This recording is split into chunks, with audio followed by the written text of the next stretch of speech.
E o título da nossa lição de hoje é O Único Meio Eficaz. A gente não pode esquecer do contexto maior de Romanos, que é Paulo conversando com o pessoal de Roma a respeito dessa coisa da graça, da lei, ele como um judeu, as pessoas pelas quais ele estava escrevendo também, que eram pessoas envolvidas com o judaísmo, que acreditavam até aquele momento de que eles eram salvos pelas suas obras, pelos seus atos, por eles estarem fazendo certo e errado mediante a lei. Agora ele vem dizer o seguinte: não, gente, a coisa não é assim não. A coisa é de que nós somos salvos por Jesus, os méritos dele, a salvação dele, a justificação dele. E esse tema, ele vai permeando todo o livro de Romanos. A gente vai gastar um pouquinho mais de tempo daqui a alguns dias falando sobre a importância da lei. Agora, o fato é de que o único meio eficaz à salvação é Cristo.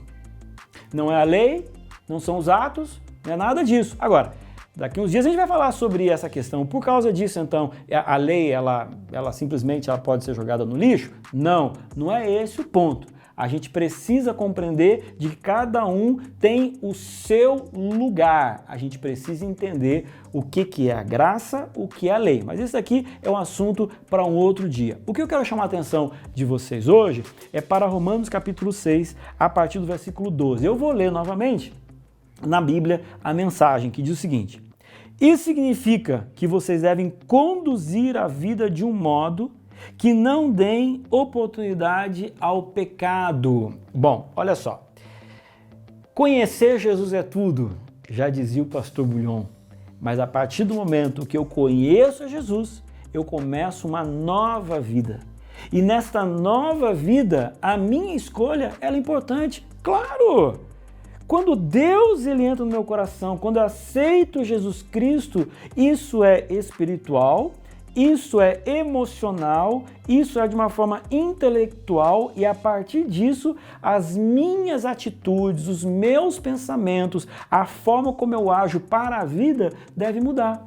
E aí continua dizendo o seguinte: não deem a ele nenhuma chance, evitem até as mínimas coisas que estejam ligados com o antigo modo de viver. Isso é uma escolha pessoal. Nem Deus pode fazer isso por você.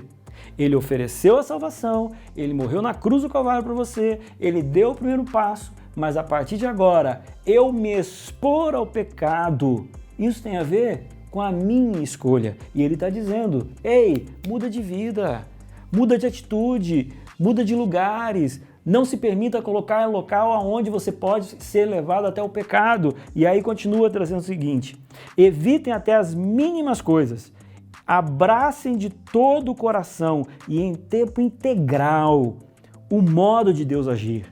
Lembre-se de que vocês foram ressuscitados. O pecado não pode mais ditar as regras da tua vida. Afinal, vocês estão mais vivendo sobre a velha tirania, estão vivendo na liberdade de Deus. Na lição de hoje, eu quero te convidar mais uma vez a perceber de que quando a gente aceita Jesus, a gente começa uma nova vida. E nesse processo de uma nova vida, eu preciso ter novas escolhas.